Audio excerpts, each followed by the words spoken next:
I woke up from a coma pregnant. My husband had a vasectomy 8 years ago. The neurologist was explaining something about brain plasticity when I felt it. A flutter, low in my abdomen, unmistakable and impossible. Dr. Kaminsky kept talking about my recovery timeline. 6 weeks in a medically induced coma after the car accident, remarkable progress, minimal cognitive damage. But I wasn't listening anymore.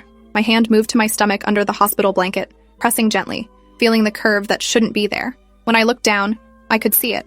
A slight swell beneath the thin cotton gown. My husband David sat in the chair by the window, his face gaunt from weeks of worry, nodding along with the doctor's words. I interrupted them both, my voice rough from disuse. I think I'm pregnant. Dr. Kaminsky stopped mid-sentence and David's head snapped toward me, his expression shifting from concern to confusion. The doctor smiled that patronizing smile medical professionals use when patients say something illogical. Mrs. Garrett, that's likely just some bloating from the feeding tube and immobility. Perfectly normal after extended bed rest, she continued. Your body has been through significant trauma. No, I said, more firmly this time. I'm pregnant. I can feel it moving. The room went silent except for the beeping of monitors. David stood up slowly, his face pale. Sweetheart, that's not possible. You've been unconscious for 6 weeks. Before that, we hadn't been intimate in months because of your work schedule. Plus, I had that vasectomy 8 years ago. Remember? We decided after the twins were born. Dr. Kaminsky pulled out her tablet, scrolling through my medical records with a frown deepening across her face. We did multiple scans during your treatment. There was no indication of pregnancy. Let me call for an ultrasound right now just to rule this out and ease your mind. The way she said it made it clear she thought I was confused, possibly experiencing some post-coma delusion, but I knew my own body. I'd been pregnant twice before with our twin daughters, and this feeling was unmistakable. The ultrasound technician arrived 20 minutes later, wheeling in the portable machine with an expression that suggested she'd been briefed on the situation. She squeezed gel onto my stomach, her movements efficient and professional. The wand pressed against my skin, and within seconds the room filled with a sound that made everyone freeze. A heartbeat, fast and strong, echoing through the monitor speakers. The technician's face went from skeptical to shocked in the span of a breath. There it is, she said quietly, turning the screen toward us. Approximately 20 weeks gestation based on measurements. Perfectly healthy fetal development. The image showed unmistakably what I already knew. A baby, curled and moving, fingers visible near its face.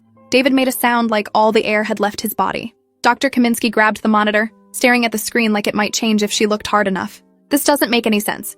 We've done 3 CT scans, 2 MRIs. How did we miss this? The technician saved several images, her hands shaking slightly. Sometimes early pregnancy doesn't show clearly on scans focused on brain trauma. But at 20 weeks, this should have been obvious on any abdominal imaging. She looked at Dr. Kaminsky with an expression I couldn't read. This is going to need documentation. A lot of it. David hadn't moved from his spot by my bed. His face had gone from pale to gray. 20 weeks means you got pregnant right before the accident. But we hadn't been together in 3 months before that. I remember because I was traveling for work. I tried to sit up, but my muscles were still weak from 6 weeks of immobility. David, I was in a coma. I don't know how this happened. His eyes met mine, and I saw something I'd never seen there before. Doubt. Raw and undeniable. The technician quickly left with her equipment, muttering about getting the attending physician. Dr. Kaminsky stood there looking between us, clearly realizing this had moved beyond medical mystery into something else entirely. Mr. Garrett, would you step outside with me for a moment? David followed her without a word, leaving me alone with the monitor still showing my vitals. My heart rate had spiked, the numbers climbing as panic set in. Through the partially open door, I could hear their voices. David's rising in pitch, asking how this was possible, demanding answers. Dr. Kaminsky's responses were measured but firm, explaining the medical facts while carefully avoiding the obvious implication hanging in the air between them, that somehow, while unconscious, I'd gotten pregnant. 20 minutes passed before David came back in. His face was composed now, that blank expression he used when dealing with difficult clients at his law firm. He sat down in the chair, not at my bedside but across the room. The distance felt intentional. Dr. Kaminsky wants to run genetic testing on the baby. Her tone suggested this wasn't a request. I felt my chest tighten. You think I cheated on you? He didn't answer immediately. When he finally spoke, his voice was carefully neutral. I think something happened that doesn't make sense. And we need answers. The hospital moved me to a private room within the hour. Nurses came and went, their expressions a mix of curiosity and something that looked like judgment. One of them, a woman in her 50s with kind eyes, lingered after checking my IV. I've been a nurse for 30 years, never seen anything like this. She adjusted my pillow, her voice dropping to a whisper. But I've heard stories. Women who get pregnant under impossible circumstances. Usually there's an explanation that everyone missed. Usually. The word hung there, loaded with implication. That night, David went home to be with our daughters, 12-year-old twins who'd been staying with his mother during my hospitalization. He kissed my forehead before leaving, but the gesture felt automatic. empty of the warmth that usually lived in his touch. Dr. Kaminsky stopped by around 9 p.m. with a tablet full of consent forms. We need to do an amniocentesis for genetic testing. It's the only way to determine paternity conclusively. She paused. And to make sure the baby is developing normally given the unusual circumstances of your pregnancy. I signed everything with shaking hands. What unusual circumstances? I was unconscious. She met my eyes directly. Mrs. Garrett, you were under 24-hour supervision in intensive care. There's documented proof of everyone who entered your room, every nurse, every doctor, every visitor. We have security footage. If something happened, we'll find out what. The implications of her words made my stomach turn. You think someone assaulted me while I was in a coma? Her silence was answer enough. The amniocentesis happened the next morning. The needle going into my belly felt like violation layered on top of violation, extracting fluid that would either prove my innocence or destroy my marriage. Dr. Kaminsky assured me results would take 5 to 7 days for the full genetic panel. DNA paternity testing would be faster, maybe 3 days if we prioritized it. She scheduled a meeting with hospital administration and their legal team for that afternoon. This has potential liability implications, she explained. If someone on our staff violated you while you were incapacitated, we need to know immediately. The hospital's legal team consisted of 3 people in expensive suits who sat across from me asking questions that felt like accusations dressed in professional language. When exactly did you last have intercourse with your husband before the accident? Are you certain about that timeline? Is there any possibility you could have been pregnant before the accident and not known? Could there have been any other partner in the weeks leading up to your hospitalization? Each question chipped away at my dignity until I was crying, unable to answer anymore. David sat beside me, his jaw clenched, saying nothing. Hospital security reviewed 6 weeks of footage from the ICU. Every person who entered my room was documented, time-stamped, their credentials verified. Nurses, doctors, respiratory therapists, cleaning staff, David and his mother during visiting hours, my sister twice in the first week. Everyone was accounted for. The security director, a former police officer named Marcus Vance, presented his findings in a conference room filled with hospital administrators. No unauthorized access, no gaps in coverage. Everyone who entered had legitimate medical reasons and was never alone with the patient for more than necessary clinical time. So how did this happen? David's voice cut through the room. My wife was in a medically induced coma for 6 weeks, and somehow she's 20 weeks pregnant. That means she got pregnant right before the accident. But I had a vasectomy 8 years ago, and we hadn't been intimate in months before her accident. Someone in this hospital has to know something. The administrators exchanged glances. Mr. Garrett, we understand your frustration, but the evidence suggests whatever happened, it didn't happen here. Which leaves only one other possibility, that I got pregnant before the accident, I said flatly. From someone who wasn't my husband. The room fell silent. That's what you're all thinking, isn't it? That I was having an affair and the coma is just convenient timing. Dr. Kaminsky leaned forward. We're not making accusations. We're trying to find facts. The genetic testing will tell us more, but I have to ask, is there any possibility your vasectomy failed? It's rare but documented. Perhaps you should get your fertility tested before we jump to conclusions about infidelity. David's expression shifted. He hadn't considered that. The hospital arranged for him to see a urologist that same day. The testing was quick, results definitive. His vasectomy was intact and functioning perfectly. Sperm count 0. The urologist's report was clinical and absolute. No possibility of natural conception. Which brought us right back to the impossible question. If David couldn't be the father, and I was in a coma when I got pregnant, then who was responsible for the baby growing inside me? My sister Vanessa came to visit on day 3 of my consciousness. She brought flowers and magazines, sitting beside my bed with tears streaming down her face. I thought I was going to lose you. When David called saying you'd crashed your car into that guardrail, I couldn't breathe. She held my hand, squeezing gently. But you're here. You're awake. That's what matters. I told her about the pregnancy, watched her face cycle through disbelief, shock, and finally something that looked like fear. That's impossible. You've been unconscious. I know, but here we are, 20 weeks along with a baby that shouldn't exist. Vanessa pulled back slightly. Her eyes darted to the door, then back to me. Have you thought about termination? Given the circumstances, no one would judge you. The question felt like a betrayal. This is my baby, Ness. I don't know how it happened, but it's growing inside me. I can feel it move. How can I just end that? She looked away. Because David thinks you cheated. Everyone thinks you cheated. And if you keep this baby, your marriage is over. The words hung between us, brutal and true.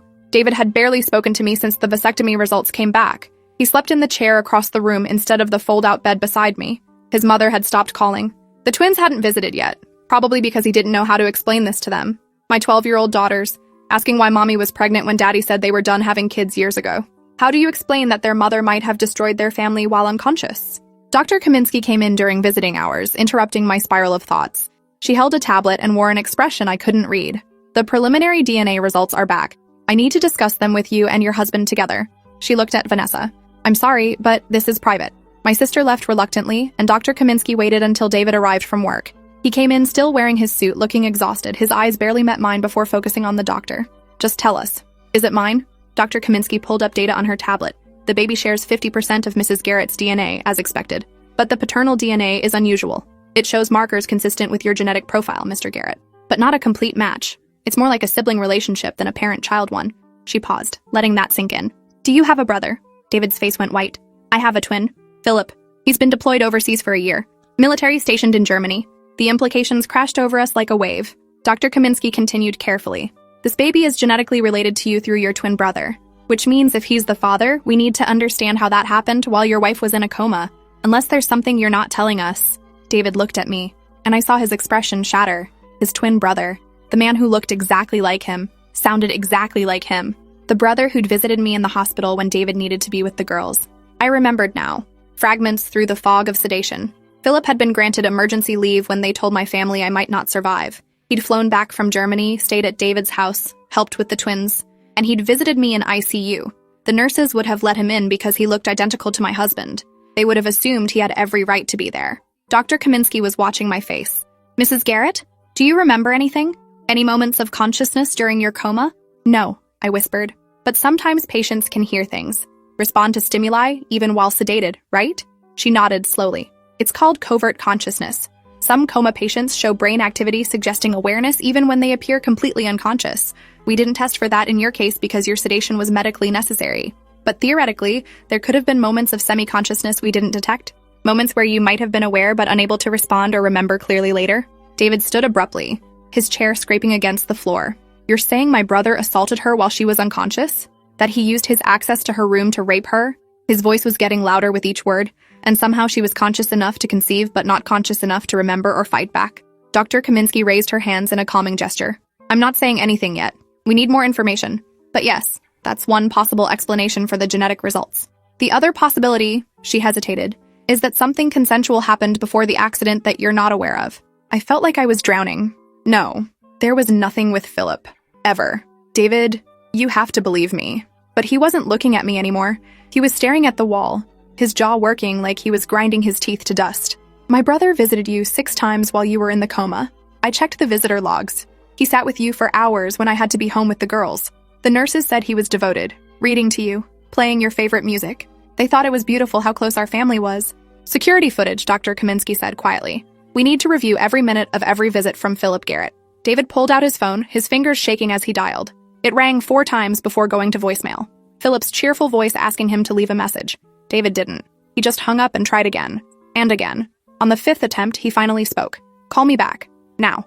It's about Natalie. He hung up and looked at Dr. Kaminsky. Get that footage. All of it. I want to see every second my brother was alone with my wife. The hospital security office became a war room. Marcus Vance pulled up footage from 6 weeks of ICU surveillance. Philip had visited on 6 separate occasions, each visit lasting between 2 and 4 hours. The cameras showed him entering my room, sitting beside my bed, holding my hand. In one clip, he leaned down and kissed my forehead. In another, he was crying, his face buried in the blanket covering me. To anyone watching, it looked like a devastated brother-in-law praying for recovery. Nothing suspicious, nothing criminal. Until the 3rd visit, Vance paused the footage, pointing at the timestamp. This is interesting. The nurse left the room at 8:17 p.m. She didn't come back until 9:43 p.m. That's an 86-minute gap with no one else entering. Hospital protocol says ICU patients should never be unattended for more than 30 minutes. He fast-forwarded through the footage. Philip sat in the chair for the first 20 minutes. Then he stood up, walked to the door, and looked out into the hallway. When he came back, he closed the privacy curtain around my bed. The camera angle doesn't show what happens behind the curtain, Vance explained. It's positioned to monitor the room entrance for security, not to surveil patient care. We can see movement, shadows, but no clear detail. For the next hour, the curtain stayed closed. Shadows shifted behind it. At one point, a shape that could have been Philip leaned over the bed. The monitor beside me showed my vitals spiking, heart rate jumping from 65 to 98 beats per minute, then slowly settling back down. David was gripping the edge of the desk so hard his knuckles had gone white. What is he doing behind that curtain for an hour? Vance shook his head. I can't say definitively, but your wife's vitals show signs of physiological arousal, increased heart rate, elevated blood pressure. The patterns are consistent with physical stimulation. He pulled up another screen showing my medical chart from that night. The nurse who came back at 9:43 noted that the patient appeared flushed and the blankets were disarranged. She assumed the brother-in-law had been adjusting her position for comfort. "Pull up the other visits," David said through clenched teeth. "All of them. Show me every time that curtain closed." Vance compiled a timeline. 6 visits total. 3 of them included extended periods with the privacy curtain closed and no staff present. Each time my vitals showed similar spikes. Each time the nurses noted minor irregularities in their logs. Blankets adjusted, patient appeared restless, family member providing comfort. Nothing that raised immediate red flags because Philip looked exactly like David, and everyone assumed he had the same rights to privacy with me. Dr. Kaminsky reviewed the medical data with a growing expression of horror. On this visit, she pointed to the screen. "Your sedation was lighter than usual. We were starting to reduce the medication, testing if you could breathe on your own. There's a note here that you showed signs of agitation, movements that could indicate emerging consciousness." That was the night before Philip's 3rd visit. The night that would align with conception based on the fetal development timeline. She looked at David. "I'm so sorry. I think we're looking at sexual assault of an incapacitated patient. Call the police," David said flatly. "Now." Within an hour, 2 detectives arrived at the hospital. Detective Sarah Vaughn and her partner, Detective James Rico, took statements from everyone, reviewed the footage, and examined my medical records. Detective Vaughn sat beside my bed with a gentleness that made me start crying. "Mrs. Garrett, I know this is difficult, but I need to ask if you remember anything from your coma. Any sensations, sounds, moments where you might have been aware of your surroundings? Anything at all, even if it seems like a dream?" I closed my eyes, trying to pull memories from the fog. There were pieces, voices sometimes, music playing, someone holding my hand. I remember warmth, pressure, feeling safe, which seems insane now. I thought it was David. His voice reading to me, telling me about the girls, begging me to wake up. But if it was Philip, and he was using that access to assault me while I couldn't fight back or even fully understand what was happening. The words choked off into sobs. Detective Rico made notes on his tablet. "Identical twins present a unique challenge in cases like this.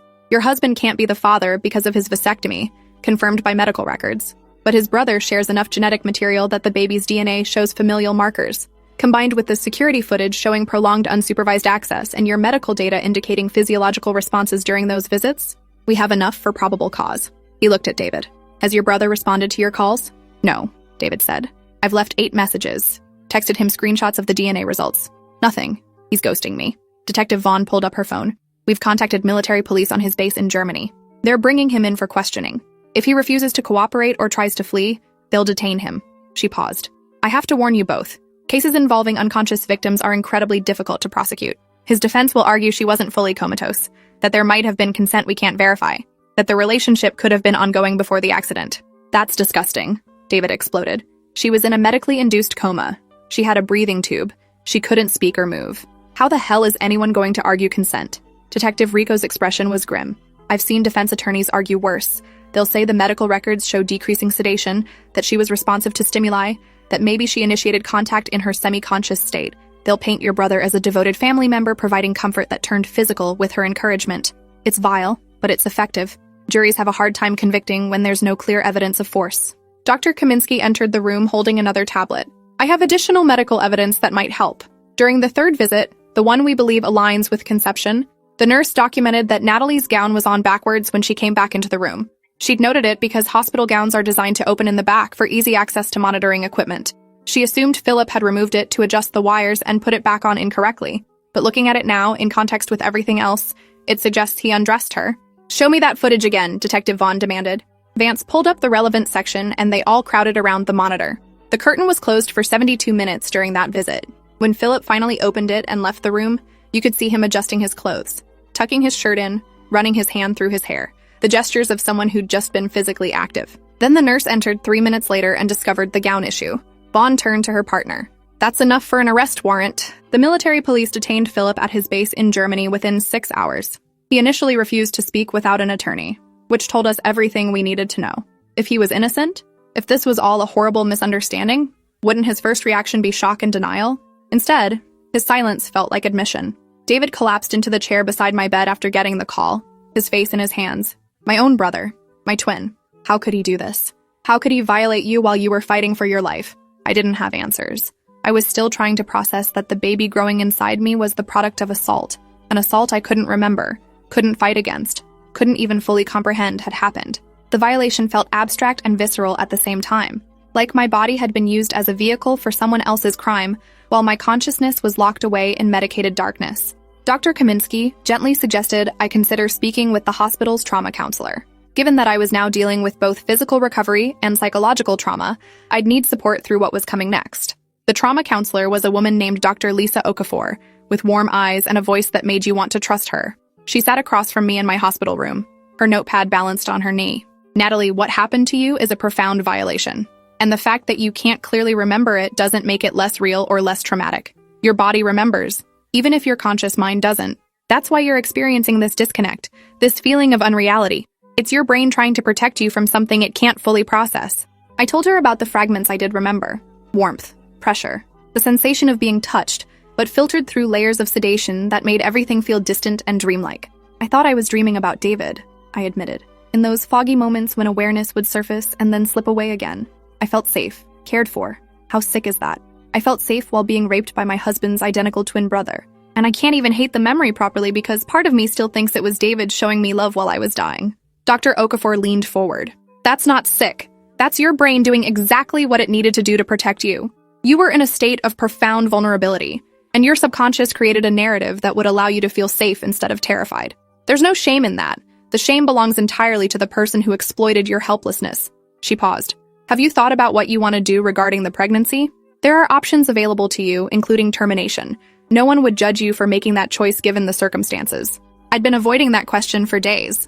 My hand moved to my stomach, feeling the slight swell, remembering the movement I'd felt. This baby was innocent in all of this, but it was also conceived through assault, would always be a reminder of the worst violation I could imagine.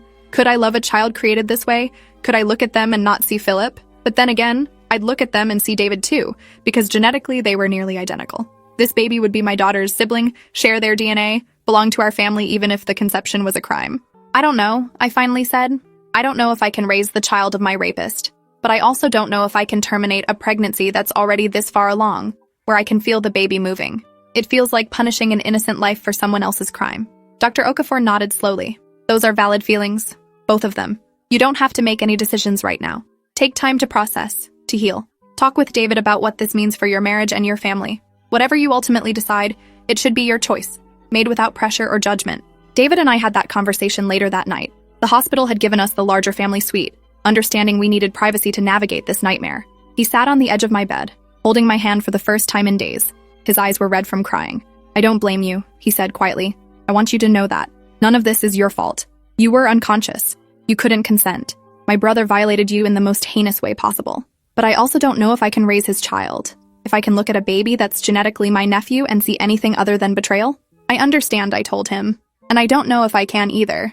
But we have 12-year-old daughters who are going to have questions we can't avoid answering. How do we explain this to them? That their uncle assaulted their mother while she was in a coma? That they might have a sibling who's also their cousin?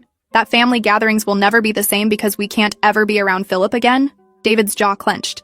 "Philip is dead to me. To our family. I don't care if we share DNA. He's not my brother anymore." The legal process moved forward with mechanical efficiency.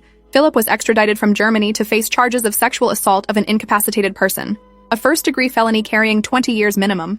His attorney tried to fight the extradition, arguing jurisdiction issues and claiming the evidence was circumstantial. But the combination of security footage, medical records, DNA evidence, and victim testimony was overwhelming. A grand jury indicted him within 2 weeks. His bail was set at $500,000, which his parents paid immediately. David's parents. I hadn't thought about them until they showed up at the hospital demanding to see me. David's mother, Patricia, was crying when she entered my room. His father, Robert, looked 10 years older than the last time I'd seen him. Patricia grabbed my hands, squeezing too tightly. "Natalie, you have to know Philip would never do something like this. He's always loved you like a sister. There has to be some explanation, some mistake. The DNA test must be wrong. Or maybe something happened before the accident that you've forgotten. Please tell them it's a misunderstanding before this destroys our entire family." David stepped between us, his voice cold. "Mom, the DNA evidence is definitive. The security footage shows him closing the privacy curtain and being alone with her for over an hour on multiple occasions. Her medical records show physical responses consistent with sexual activity. There's no misunderstanding here. Your son assaulted my wife while she was in a coma." Patricia's face crumpled. "But he's your brother, your twin. You two were inseparable growing up. How can you believe he'd do this?" David's expression was granite. "Because I've seen the evidence. Because I believe my wife. And because whatever he was to me before, he's a rapist now." Robert tried a different approach. "If this goes to trial, it will destroy Philip's military career, his future, everything he's worked for. And for what? A baby that might not even be his. Despite what some DNA test says. Tests can be wrong. Twins can have genetic anomalies. He looked at me with pleading eyes.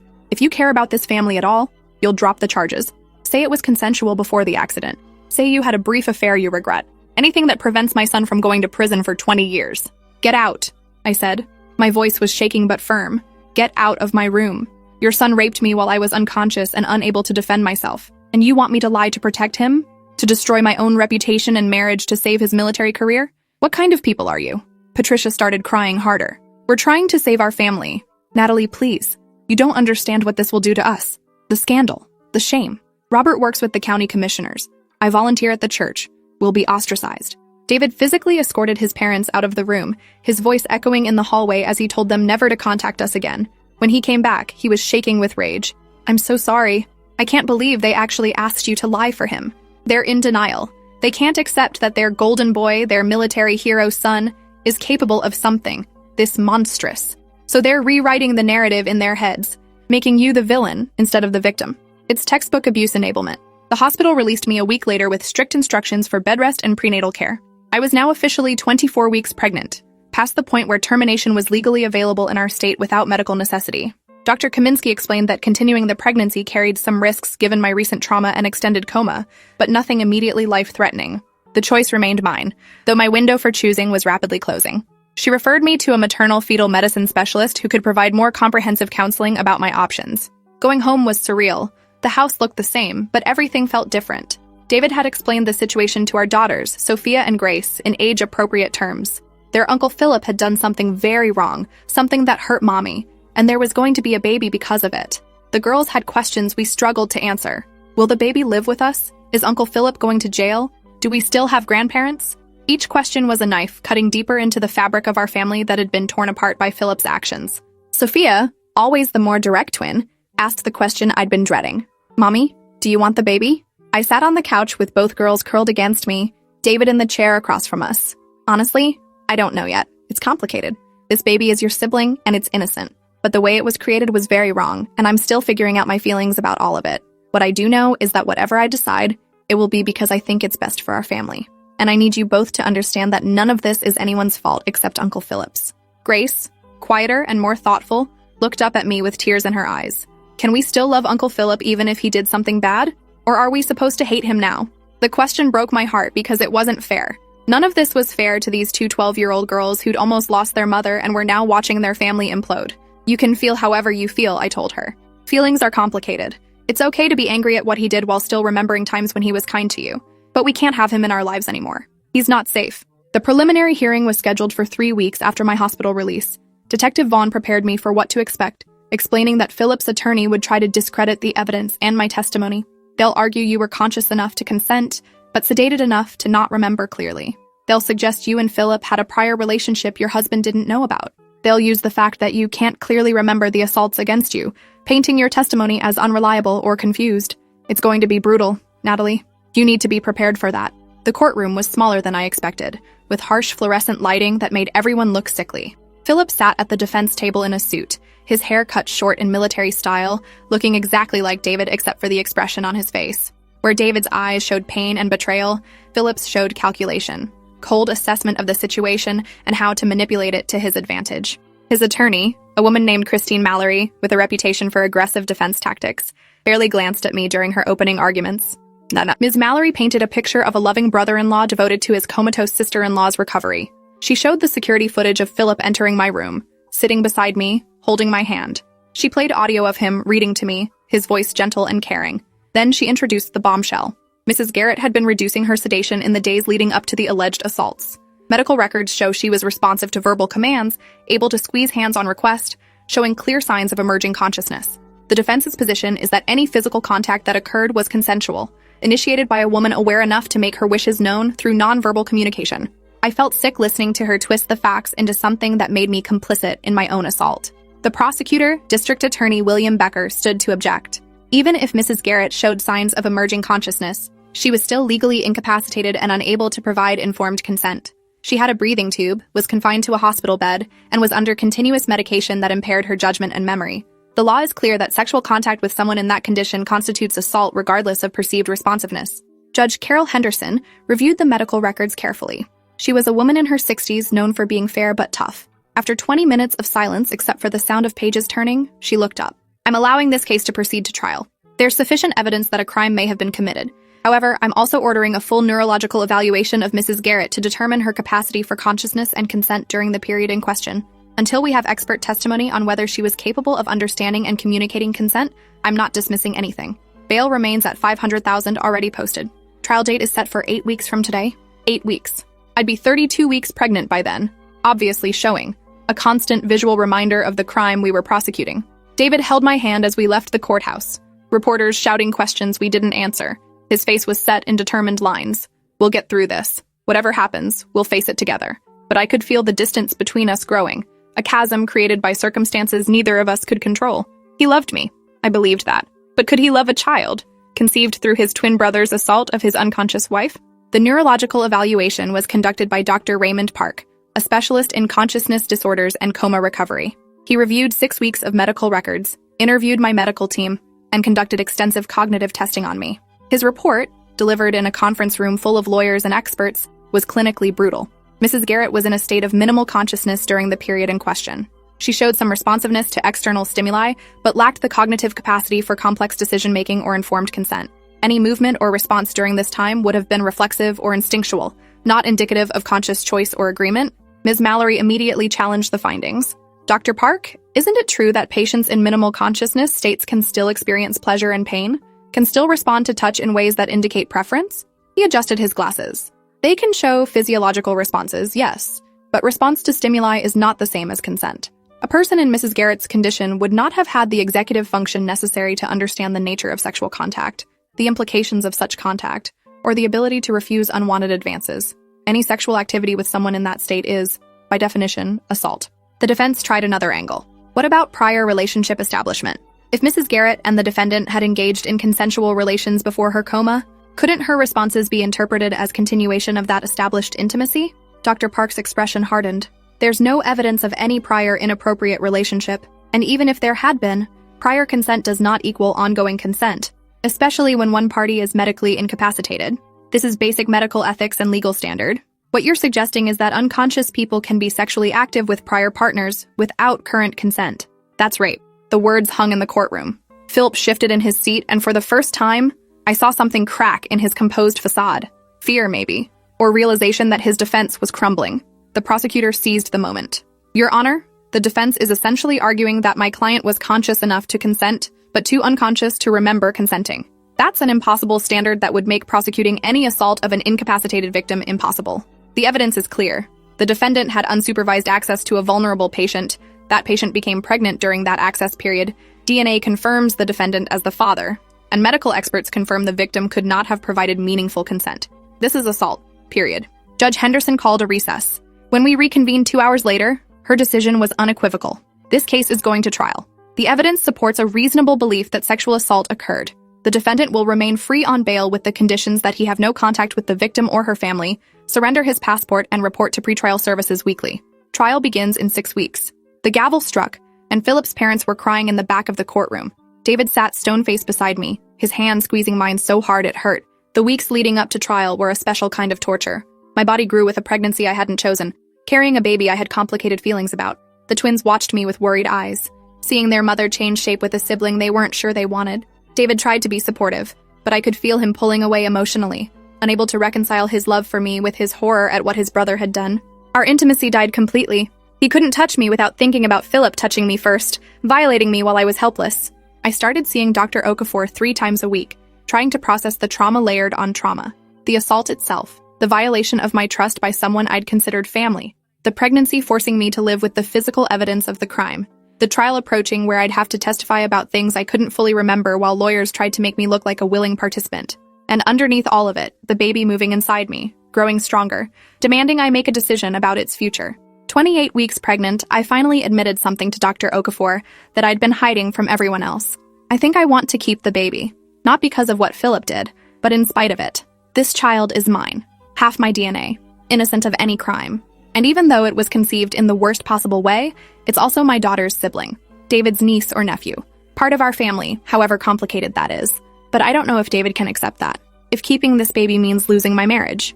Dr. Okafor sat back in her chair. Have you talked to David about this? I shook my head. I'm afraid. Afraid he'll leave if I choose to keep it. Afraid he'll resent me and the baby for the rest of our lives. But I'm also afraid of the guilt I'll carry if I don't. If I terminate or give up for adoption a child that's half mine, that I've carried and felt move, that's done nothing wrong except exist. How do I make a choice when every option feels like losing something essential? You talk to him, she said gently. You tell him exactly what you just told me. Give him the chance to surprise you. He's shown up for you through this nightmare in ways many spouses wouldn't. Trust that he'll continue to do so even when the path forward is unclear. The worst thing you can do is make this decision alone and then spring it on him. Your marriage deserves honesty, even when honesty is terrifying. So I scheduled time with David that evening after the twins were asleep to have the conversation that could end or save our marriage. We sat in our bedroom, the door closed, both of us tense. I started crying before I even said the words. David, I think I want to keep the baby. I know that's not fair to you, that you didn't sign up for raising your brother's child, but it's also my child and our daughter's sibling, and I can't shake the feeling that giving it up or terminating would haunt me forever. I'm not asking you to love this baby or even accept it. I'm just asking you to understand why I need to make this choice. And if you can't, if this is too much, then I understand that too. David was quiet for a long time. When he finally spoke, his voice was thick with emotion. I've been thinking about this too. Lying awake every night, imagining what it would be like to raise a child created through violence against you. Wondering if I could look at them without seeing Philip, without feeling rage at what he took from us. And I keep coming back to one thing. You're the victim here. You're the one who was violated. And if you want to keep this baby, if that's what helps you heal and reclaim your agency, then I support that. It won't be easy. I won't pretend it will. But I love you, Natalie. And I'll love any child you choose to bring into our family, even when conceived in the worst possible circumstances. We held each other and cried until there were no tears left. The decision was made, but the work of accepting it was just beginning. We told Sophia and Grace the next morning. Their reactions were mixed. Sophia, pragmatic as always, asked where the baby would sleep and if she'd have to share her room. Grace worried about how to explain things to her friends at school. But both of them, in their own ways, seemed relieved that the uncertainty was over. We were keeping the baby. Our family was expanding in the most complicated way possible, but we were doing it together. The trial began on a Monday morning in late October. I was 32 weeks pregnant, unmistakably showing, walking into the courtroom with David beside me and our daughters at home with his sister. The jury looked at my belly, at Philip sitting at the defense table looking stoic, at David whose face was a mask of controlled rage. The prosecutor's opening statement was direct. This is a case about power and violation. The defendant used his physical similarity to his twin brother to gain access to a vulnerable woman in a coma. He then sexually assaulted her on multiple occasions while she was unable to consent or defend herself. The result is the pregnancy Mrs. Garrett is now carrying. Physical evidence of a crime the defense wants you to believe was consensual. But consent requires consciousness, understanding, and choice. The victim had none of those things. Ms. Mallory's opening was equally direct. This is a case about a family tragedy being criminalized. The defendant visited his sister-in-law out of love and concern during a medical crisis. Any physical contact that occurred happened during a time when medical records show she was emerging from her coma, responsive to stimuli, and capable of indicating her wishes through movement and sound. The prosecution wants to paint my client as a predator, but the evidence will show he's a devoted family member who's being punished for caring too much. A relationship that the victim, in her compromised state, participated in and encouraged. I wanted to scream, but Detective Vaughn had prepared me for this. They're going to make it sound like you wanted it, like you initiated it. Don't react visibly. Don't give them anything to use against you. Stay calm, stay factual, and trust that the evidence will speak for itself. So I sat there, hands folded over my pregnant belly, while Philip's attorney described me as a willing participant in my own assault. The prosecutor called witnesses methodically. ICU nurses who testified about my level of sedation and unresponsiveness. Dr. Kaminsky explaining the medical impossibility of meaningful consent in my condition. The security director showing footage of Philip's visits and the suspicious gaps in supervision. Then came the geneticist, Dr. Linda Chow, who explained the DNA evidence. The baby Mrs. Garrett is carrying shares 50% of her genetic material, as expected for any child. The paternal DNA shows markers consistent with the defendant's genetic profile. Given that the defendant is an identical twin to Mrs. Garrett's husband, who has a confirmed vasectomy, the only possible explanation is that the defendant is the biological father. This pregnancy occurred during the time Mrs. Garrett was in a medically induced coma, specifically during the window when the defendant had unsupervised access to her. Ms. Mallory's cross-examination tried to create doubt. Dr. Chow, is it possible the DNA results could be confused given that identical twins share nearly identical genetic profiles? Dr. Chow shook her head. While identical twins are genetically similar, they're not perfectly identical. We can distinguish between them using advanced sequencing. More importantly, we have definitive proof that the husband cannot be the father due to his vasectomy. That leaves only one person who shares the genetic markers we found. The defendant. There's no ambiguity here. Day 3 of the trial, I took the stand. The prosecutor guided me through my testimony gently. I described the accident, waking up from the coma, discovering I was pregnant, finding out about the DNA results, and realizing Philip was the father. The fragments of memory I had from the coma that I'd mistakenly attributed to David but now understood were Philip exploiting his identical appearance. My voice shook through most of it, but I got the facts out. The jury was watching me with expressions ranging from sympathy to skepticism. Then came Ms. Mallory's cross-examination. Mrs. Garrett, you testified that you have fragmented memories from your coma, sensations of being touched, feelings of warmth and safety. Isn't it possible you were more conscious during these encounters than you remember? That you responded to Mr. Philip Garrett's presence in ways that indicated desire or consent? I felt my face flush. I was in a medically induced coma with a breathing tube. Even if I had moments of partial awareness, I couldn't speak, couldn't move meaningfully, couldn't make informed decisions about what was happening to my body. But you felt warmth and safety, Ms. Mallory pressed. Those are positive emotions? Doesn't that suggest you weren't experiencing assault but rather welcomed intimate contact? I gripped the edge of the witness box. I thought it was my husband. Philip looks exactly like David. He used that similarity to violate me while I was unconscious. Any positive feelings I had were based on mistaken identity and manipulation of my sedated state. That's not consent. That's exploitation. The prosecutor objected and the judge sustained it. But the damage was done. The defense had planted the seed that maybe I'd wanted it. Maybe I'd participated. Maybe this was all a tragic misunderstanding rather than deliberate assault. The defense called their own expert, Dr. Gerald Morton, a neurologist who testified that patients in minimal consciousness states can show preference and make basic choices.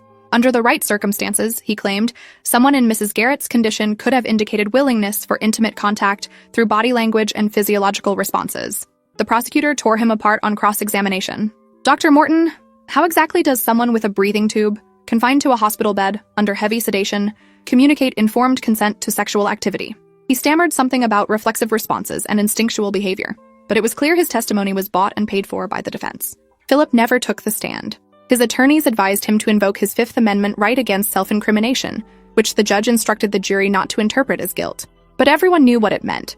If he had an innocent explanation, he'd give it. His silence was its own admission.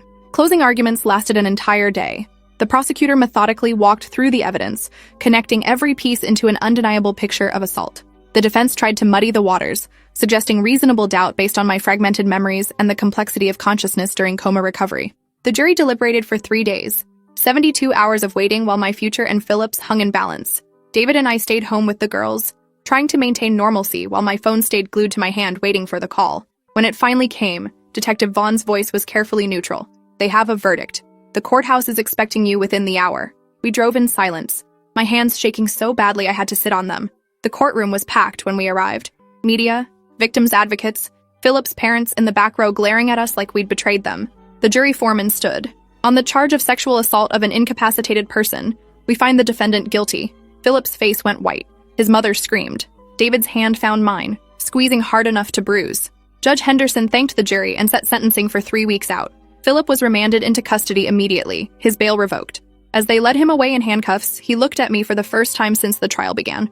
No remorse in his eyes, just cold hatred that I'd dared to speak up, to press charges, to refuse to protect him the way his parents had.